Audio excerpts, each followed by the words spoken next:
ආයුබෝවන් සියලුම දෙනාට. ඉංජිනේරු තාක්ෂණ වේදයේ න්‍යායාත්මක හා ප්‍රායෝගික දැනුම ඔබ වෙත අරගෙන එන YouTube වීඩියෝ පාඩම් මාලාවේ තවත් වැදගත් පාඩම් මේකකයක් සමගින් අදත් අපි ඔබ හමුවට ඇවිල්ලා ඉන්නේ. ඉතින් විශේෂයෙන්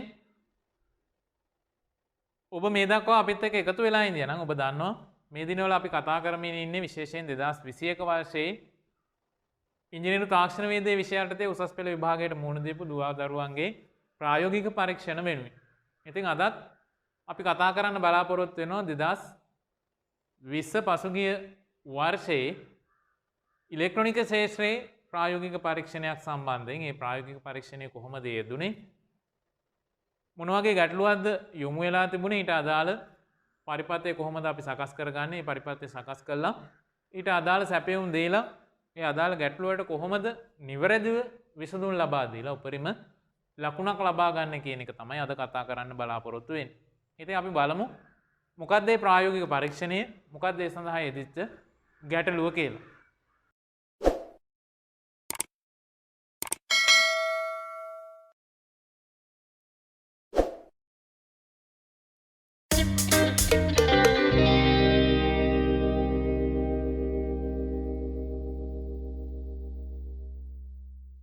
එතකොට ආරම්භයේදී මම කිව්වා 2020 වර්ෂයේ ප්‍රායෝගික පරීක්ෂණයක් තමයි අපි කතා කරන්න බලාපොරොත්තු වෙන්නේ කියලා.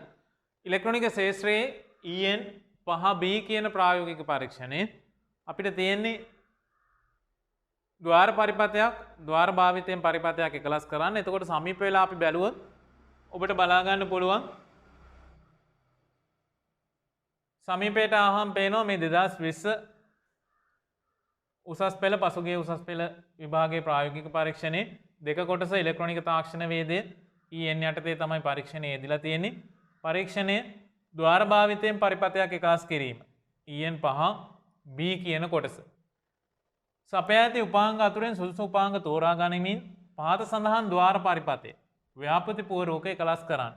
ඔන්න අපිට දීලා තියෙනවා කම්බිනේෂන් ලොජික් සර්කිට් එකක් දීලා තියෙනවා. ඊට පස්සේ ඒකේ අවුට්පුට් එක බලා ගන්න LED එකක් දාලා තිනවා 100 ohm ප්‍රතිරෝධකයක් ශ්‍රේණිගත කළා. ඊට පස්සේ සත්‍යතාවක් වගේ ට්‍රුත් ටේබල් එකක් අපිට පල්ලෙහා දීලා තියෙනවා. ඒතකොට අපිට මුලින්ම කියනවා මෙන්න මේ පරිපථයේ ව්‍යාපෘති පූර්වක ප්‍රොජෙක්ට් බෝඩ් එකක එකලස් කරන්න කියලා. එයට සියලුම කාරක තත්ත්වයන්ට අදාළ ප්‍රදාන ලබා දී ප්‍රතිදානයන් පරීක්ෂා කර දී ඇති සත්‍යතාවක් වේ සටහන් කරන්න. සර්කිට් එක හදලා ඒකට මේ දෙන්න පුළුවන් ඉන්පුට් සියල්ලම ලබා දීලා අවුට්පුට් මොනවද කියන එක මෙන්න මේ සත්‍යතාවක් වේ සටහන් කරන්න කියලා කියනවා. ඊට පස්සේ ඒක දෙවෙනි කොටස ඉහත පරිපථයට අදාළ බූලියානු සමීකරණය ලබා ගන්න. එතකොට අපිට මේ ලොජික් ගේට් අපි න්‍යායාත්මක කොටස ඉගෙනගෙන තියෙනවා.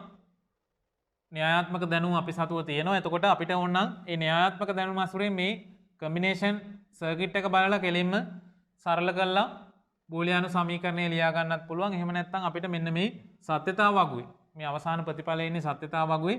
එතකොට සත්‍යතාවක් වේ ප්‍රතිදානය ඇසුරින් අපිට සමීකරණය ලියා ගන්නත් පුළුවන්.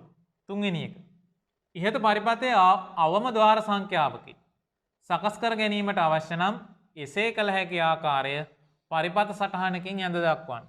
එතකොට මේ කම්බිනේෂන් ලොජික් සර්කිට් එක සිම්ප්ලිෆයි කළාට පස්සේ සරල කළාට පස්සේ අවසානයේට ලැබෙන සරල පරිපථය තමයි මෙතන අපිට ඇඳලා දක්වන්න කියන්නේ. එතකොට මේක සරල කළාම මේක බැලුවාම ඕගොල්ලන්ට පේනවා මෙතන තියෙනවා මේකේ මූලික ద్వාර ටික අපි කතා කළොත් එහෙම NAND ගේට් දෙකක් තියෙනවා, NOR එකක් තියෙනවා.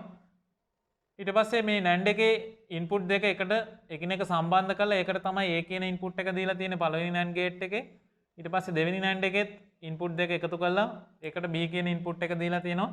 එතකොට සාමාන්‍යයෙන් අපි න්‍යායාත්මක දැනුම ගැන කතා කරනකොට අපි ඉගෙන ගන්නවා NAND ගේට් වල එහෙම නැත්නම් NOR ගේට් වල ඉන්පුට් දෙක එකතු කළාට පස්සේ එකතු කළා මේ විදිහට සකස් කළාට පස්සේ ඒක නොට් එකක් බවට පත් වෙනවා.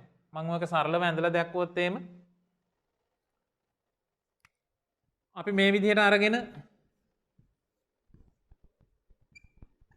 මේ වගේ ගත්තොත් එහෙම මේකේ අවසාන ප්‍රතිඵලය එන්නේ අපි A කියලා ඉන්පුට් එකක් දුන්නොත් මේකේ අවසාන අවුට්පුට් එක එන්නේ A බා කියලා. ඒ කියන්නේ මෙයා නොට් එකක් බවට පත් වෙනවා.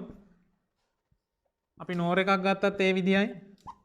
මේ විදිහේ NOR එකක් අරගෙන ඉන්පුට් දෙක එකතු කරලා මෙයා A කියලා ගත්තොත් මේ අවුට්පුට් එක අනිවාර්යෙන් A බා බවට පත් වෙනවා. ඒ කියන්නේ මෙයත් අවසානයේ not එකක් බවට පත් වෙන්නේ. එතකොට මේ දෙන්නම not gate දෙකක් බවට පත් වෙලා තමයි මේකට එකතු වෙන්නේ. එතකොට අපි බලමු මේ පරිපථ සටහන සකස් කරලා පරිපථය සකස් කරලා මේ පරිපථ සටහන ඇසුරින් සත්‍යතා වගුව පුරවලා දැන් එහෙනම් ඔන්න ඔබට පැහැදිලි මේ පරිපථය සම්බන්ධයෙන්. ඊට පස්සේ විශේෂයෙන් මෙන්න මේ කොටස විශේෂයෙන් මේ NAND gate NOR gate වල NAND gate එක එහෙම නැත්නම් NOR gate එක input දෙක එකතු කරලා ඒකට තනි input එකක් දීපු ගමන් එයා NOT gate එකක් බවට පත් වෙන බව ඔන්න ඔබ විශේෂයෙන් මේ වගේ පරිපථයකදී දැනගෙන තියාගන්න එක ඉතාම වැදගත් වෙනවා. එහෙමනම් අපි බලමු මේකට අදාළ පරිපථය එකලස් කරලා ඒ පරිපථයට ඉන්පුට් අවුට්පුට් දීලා ඉන්පුට් ලබා දීලා ඊට අනුරූපව අවුට්පුට් එක කොහොමද කියලා මේ සත්‍යතා වගුවේ සකස් කරගන්න. හොඳයි දුවේ පුතේ. එහෙමනම් අපි දැන් සූදානම් වෙනවා පරිපථය එකලස් කරන්න. දැන් ඔබට පරිපථය ඔන්න සමීපව බලා ගන්න පුළුවන්. මෙතනින් බැලුවාම පරිපථය බොහොම සමීපව අපිට බලා ගන්න පුළුවන්. මෙතන ඔබට පේනවා මේ කම්බිනේෂන් ලොජික් සර්කිට් එකක් තියෙන. මෙතන NAND gate දෙකක් අරගෙන තියෙනවා. NAND gate දෙකේ ඉන්පුට් දෙක එකතු කරලා තනි ඉන්පුට් එකක් බවට පත් කරලා තියෙනවා. දෙවෙනි NAND එකෙත් ඒ වගේමයි තනි ඉන්පුට් එකක් බවට පත් කරලා තියෙනවා. ඊට පස්සේ මේ දෙකේ අවුට්පුට් දෙක NOR එකකට එකතු කරලා තියෙනවා, සම්බන්ධ කරලා තියෙනවා NOR gate එකකට. ඊට පස්සේ NOR gate එකේ අවුට්පුට් එක CI ohm ප්‍රතිරෝධකයක් හරහා LED එක හරහා අරගෙන තියෙනවා. එතකොට මේ පරිපථය තමයි එකලස් කරන්න තියෙන්නේ. එතකොට මුලින්ම අපි කරන්න ඕනේ මේට අදාළව සංගුහිත පරිපථ මේ ලොජික් IC ටික අපි ගන්න ඕනේ. එතකොට අපිට මේ ප්‍රශ්න පත්‍රයේම අනිත් පැත්තේ මේ විදිහට හරවගත්තොත් ඔන්න අපිට දීලා තියෙනවා මේ ලොජික් IC වල පින් අවුට් එක සම්පූර්ණ පින් අවුට් එකක් දීලා තියෙනවා. එතකොට ඔබට පේනවා මෙන්න මේ 74යි බිඳුවයි කියන්නේ NAND IC එක. ඊට පස්සේ 74යි බිඳුවයි දෙක කියන්නේ NOR IC එක. එතකොට මේවා quad gate IC එකකින්ද මේ හැම IC එකකම ගේට් 4 ගානේ තියෙනවා. ඒකින්ද අපිට මේ 4න් 74.0 මේ IC එක ඇතුලේ තියෙන NAND gate දෙකකුයි 74.2 මේ NOR IC එක ඇතුලේ NOR logic gate එක ඇතුලේ තියෙන logic IC එක ඇතුලේ තියෙන මේ NOR gate වලින් එකකුයි අපිට පාවිච්චි කරන්න වෙනවා. එහෙනම් ඔන්න පරිපථයට අදාළව ඔන්න මම තෝරගත්තා. මෙතන තියෙන ඔබට සමීපව බැලුවොත් එම් පේනවා 74.2 IC එක. ඒ කියන්නේ NOR gate එක. ඊට පස්සේ මෙතන මම තියාගන්න ඕන මේ 74.0 කියන NAND gate IC එක. ඊට පස්සේ මේ දැන් ඔබට සමීපව බලා ගන්න පුළුවන් ඔන්න IC ටික සමීපව පේනවා ඔබට. මේක 74.0 IC එක. මෙතන 74.2 කියන IC එක. ඔබට පැහැදිලි ඇති. ඊගාට මම කරන්නේ මේ ව්‍යාපෘති පුවරුවට. මේ ව්‍යාපෘති පුවරුවට මේ IC ටික සම්බන්ධ කරනවා. එතකොට මුලින්ම ඉන්නේ NAND gate දෙකක් හින්දා මම මේ 74.0 කියන IC එක සම්බන්ධ කරනවා ව්‍යාපෘති පුවරුවට. අපිත් එක්ක එකතු වෙලා ඉඳපු හින්දා ඔබ දන්නවා දැන් මේ ව්‍යාපෘති පුවරුවකට IC එකක් කොහොමද මේ නිවැරදි දිශාවට අනුව සම්බන්ධ කරන්න කියලා. මෙතන මේ ඉදිරි දිශාව දක්වන කට්ටේ ඔබට පේනවා. ඒක මේ පැත්තට යොමු වෙන්න තමයි මම සම්බන්ධ කළේ. එතකොට පළවෙනි ගේට් එක ප්‍රොජෙක්ට් බෝඩ් එකට පළවෙනි ගේට් IC එක ප්‍රොජෙක්ට් බෝඩ් එකට සම්බන්ධ කළා. දෙවෙනි එකත් මම මේ විදිහට සම්බන්ධ කරගන්නවා 74.2 කියන IC එක. මම මේ පැත්ත හරවලා පෙන්නන්නම් ඔබට. මේ 74.0 කියන IC එක තමයි මම මුලින්ම සම්බන්ධ කළේ. 74.2 කියන IC එක තමයි දෙවෙනියට සම්බන්ධ කළේ. ඊට පස්සේ අපිට තියෙන්නේ මේකේ ඔබට පේනවා NAND gate දෙකේ ඉන්පුට් අග්‍ර දෙක එකිනෙක එකතු කරලා ඒකට A කියන ඉන්පුට් එක දීලා තියෙනවා. දෙවෙනි NAND gate එකෙත් ඉන්පුට් අග්‍ර දෙක එකතු කරලා ඒකට B කියන ඉන්පුට් එක දීලා තියෙනවා. එහෙනම් මම මුලින් මේක කරනවා. මෙතන pin out එකත් එක්ක අපි කතා කරමු. ඔබට පේනවා මේ IC එකේ මුලින්ම අපි supply දාගෙන ඉන්න ඕනි. ඕනිම වෙලාවක මේ පරිපථයකට ව්‍යාපෘති පුවරුවකට IC එකක් සම්බන්ධ කරපු ගම IC එකට supply දා ගන්න ඕනි. 7 වෙනි pin එක ඍණ 14 වෙනි pin එක තමයි දාන. එතකොට මේකේ 14 වෙනි pin එක පළවෙනි IC එකේ මම 14 වෙනි pin එක ඔන්න සම්බන්ධ කරගත්තා. පළවෙනි IC එකේ 14 වෙනි pin එකයි IC දෙකක් තියෙනවා අපිට.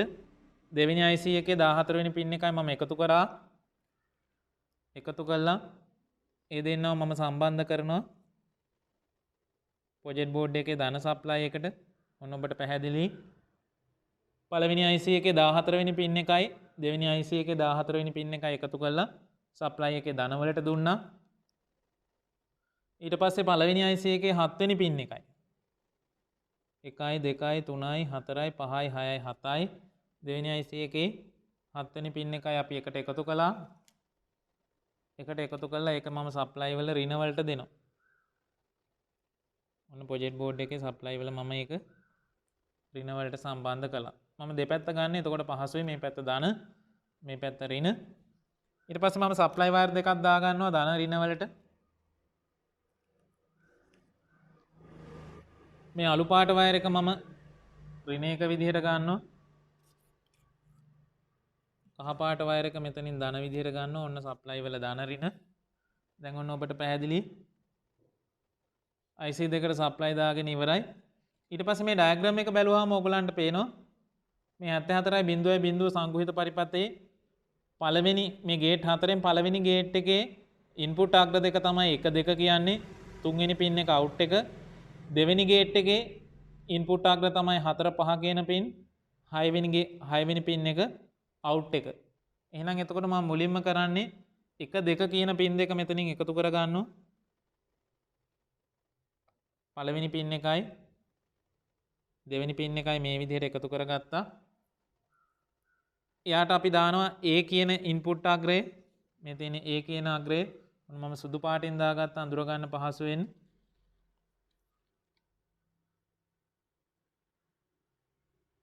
එක දෙක කියන දෙක එකතු කළා. එක දෙක කියන පින් දෙක එකතු කළා. ඒකට දුන්නා A කියන ඉන්පුට් එක. 3 කියන්නේ අවුට්පුට් එක. ඒක මම චුට්ටක් තියා ගන්නවා දැනට. ආපහු 4 5 කියන්නේ ඉන්පුට් අග්‍ර දෙකක්. එහෙනම් 4 5ක් මෙතනින් මම එකතු කර ගන්නවා. තුන්වෙනි පින් එක හිස් තියලා හතරවෙනි පින් එක සහ පස්වෙනි පින් එක මේ විදිහට එකතු කළා. එකතු කළා ඒ එකතු කරගත්ත තැනට B කියන වයර් එක සම්බන්ධ කරගන්න. ඔන්න B කියන වයර් එක මම මෙතනට සම්බන්ධ කරගත්තා. එතකොට මේ සුදු එක A කියන ඉන්පුට් අග්‍රය, කළු එක B කියන ඉන්පුට් අග්‍රය මත හොයාගන්න පහසු වෙන මම පොඩි ක්‍රමවේදයක් යොදා ගන්නවා. ඔබටත් ඒ වගේ ක්‍රමවේදයක් යොදාගත්තොත් පහසු වෙයි. මොකද ප්‍රායෝගික පරීක්ෂණවලදී දරුවන්ට ගොඩක් වෙලාවට අනවශ්‍ය කලබලය නිසා ඉන්පුට් අවුට්පුට් අග්‍ර හොයාගන්න බැරුව යනවා. ඉතින් ඔන්න ඒකටත් මම විසඳුමක් වශයෙන් මේ විදිහට එකලස් කරගත්තා. දැන් මම ඉන්පුට් වයර් දෙක මේ විදිහට දාගෙන ඉවරයි. ඊට පස්සේ ඕගොල්ලන්ට මතකයි මේ සර්කිට් එකට මම ආවොත් ආපහු සැරයක් මෙන්න මේ කොටස අපි දැන් සකස් කරගෙන ඉවරයි. පළවෙනි NAND ගේට් එකේ ඉන්පුට් අග්‍ර දෙක එකතු කරලා ඒකට A කියන ඉන්පුට් එක සම්බන්ධ කළා. දෙවෙනි NAND ගේට් එකේ ඉන්පුට් අග්‍ර දෙක එකතු කරලා ඒකට B කියන ඉන්පුට් එක මේ විදිහට සම්බන්ධ කළා. සුදු එක A ඉන්පුට් එක, කළු එක B ඉන්පුට් එක. ඊට පස්සේ එතනින් එහාට අපි යන් ඒ පළවෙනි A කියන NAND ගේට් එකේ අවුට්පුට් එක NOR ගේට් එකේ ඉන්පුට් එකකට දීලා තියෙනවා. ඊට පස්සේ B කියන NAND ගේට් එකේ අවුට්පුට් එකත් NOR ගේට් එකේ අනිත් ඉන්පුට් එකට දීලා තියෙනවා. එතකොට මේකේ විදිහට බැලුවොත් එහෙම ඔබට පේනවා මේ NAND ගේට් වල අවුට්පුට් අග්‍රය ඉන්නේ 3 වෙනි පින් එක සහ 6 වෙනි පින් එක. ඒ 3 වෙනි පින් එකෙන් සහ 6 වෙනි පින් එකෙන් 3 වෙනි පින් එකෙන් එන අවුට්පුට් එක අපිට මේ පැත්තේ මේ දෙවෙනි IC එකට අපි යනවා. මොකද හේතුව NOR එකක් අපිට ඕනි. NAND වලින් අපි අවුට්පුට් එක ගත්තේ. එතකොට මේ NOR එකේ දෙවෙනි පින් එකට තමයි ඉන්පුට් කරන්නේ. ඒ කියන්නේ NAND එකේ තුන්වෙනි පින් එකේ ඉඳලා වයර් එකක් අපි සම්බන්ධ කරනවා මේ NOR ගේට් එකේ. කියන්නේ 74.2 කියන ලොජික් IC එකේ මේ පළවෙනි ගේට් එක තමයි මම තෝරගත්තේ. ඒකේ දෙවෙනි ඉන්පුට් එකට. ඊට පස්සේ මේ දෙවෙනි NAND ගේට් එකේ අවුට්පුට් එක, ඒ කියන්නේ 6 වෙනි පින් එකේ ඉඳලා වයර් එකක් මේකේ 3 වෙනි පින් එකට සම්බන්ධ කරනවා. ඊට පස්සේ ඒකේ පළවෙනි පින් එකෙන් තමයි අවුට්පුට් එක. ඒ අවුට්පුට් එක ශ්‍රේණිගත කරගන්නවා ඕම් 100ක ප්‍රතිරෝධකයක් සහ LED එකක් සමග. හරි. මම මෙතනින් ගන්නවා මේ රතු පාට වයර් එක. ඔබට මතකයි මම මෙතන 3 වෙනි පින් එක ඉතුරු කළා. මේ රතු පාට වයර් එකක් අරගෙන මේ 3 වෙනි පින් එකට මේ විදිහට 3 වෙනි පින් එකට සම්බන්ධ කරනවා. මේ පින් ගොඩක් ළඟින් තියෙන හින්දා ඔබට සමහර විට පොඩ්ඩක් අපහැදිලිත් ඇති. එතකොට මේ 3 වෙනි පින් එකෙන් තමයි මේ වයර් එක ගත්තේ. NAND ගේට් එකේ අවුට්පුට් එක ඒක අපි දෙන්න ඕනි මේ දෙවෙනි ලොජික් IC එකේ 74.2 කියන IC එකේ දෙවෙනි පින් එකට. ඔන්න මම මේ විදිහට සම්බන්ධ කරගත්ත දෙවෙනි පින් එකට.